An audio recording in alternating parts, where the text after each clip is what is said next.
বিয়ের জন্য যদি বাপ মা রাজি না হয়, নিজে বিয়ে করবা, পরে গিয়ে বাপ মাকে বলবা বিয়ে করে ফেলেছি, যা করতে চাও করো, আই ডোন্ট কেয়ার। এখন অনেক মুরব্বী আমার উপরে হয়তো অভিযোগ তুলবে, হুজুর আপনি যুবকদেরকে খারাপ দিকে মোটিভেট করছেন। মুরব্বী, একদমই নয়। আমি মনে করি জেনার চাইতে 1000 গুণ বেশি উত্তম সেই বাপ মাকে অমান্য করে বিয়ে করা, যে বাপ মা সন্তানের চরিত্র নষ্ট হচ্ছে দেখেও বিয়ে দিতে চায় না।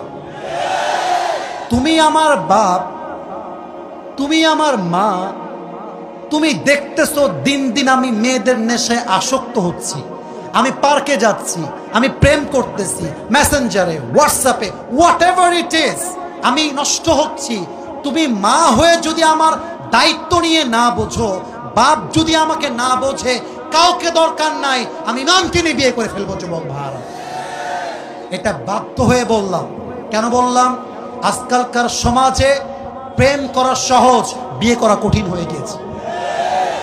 যখন বিয়ে করতে যাবেন বলবে না যে বাবা তুমি কি নামাজ কালাম পড়ো, আগেই একটাই প্রশ্ন, तुम पैसे कितने कमाते हो पहले मुझे ये बताओ।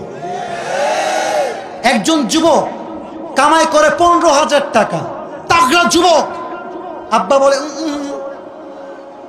আরেকজন 50,000 টাকা বেতন, মাথায় চুল টুল কিছু নাই, টাকলা।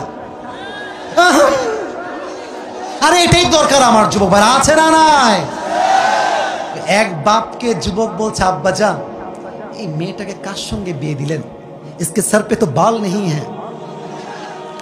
तो अब्बा बोलছে बेटा सर पे बाल नहीं है तो क्या हुआ, जेब में माल तो है ना।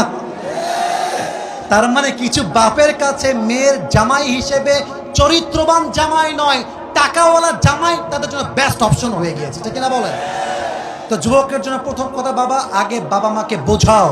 আমার মনে হয় যুবকদের জীবনের সবচাইতে বড় দুঃখের বিষয়, বিয়ে করতে চাই, বিয়ে করতে পারি না, বাপ মা খালি কয় নিজের পায়ে দাঁড়িয়ে বিয়ে করতে হবে।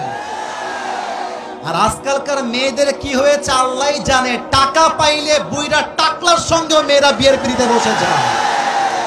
তবে আমি একটা কথা স্পষ্ট ডিক্লেয়ার দিয়ে বলতে চাই, টাকা দেখে বিয়ে করবেন, টাকা পাবেন, বাড়ি পাবেন, গাড়ি পাবেন, ওয়াল্লাহি আল্লাহর কসম করে বলছি মনের শান্তি আপনি কোথাও খুঁজে পাবেন না। আজকে আমার এই যুবকগুলো হয়তোবা জিরো হতে পারে, মেরে দোস্ত ওয়াক্ত হামেশা এক नहीं होता, সময় পরিবর্তন হয়। আজকে যেই টাকলার হাত ধরে টাকা দেখে বিয়ে করছো,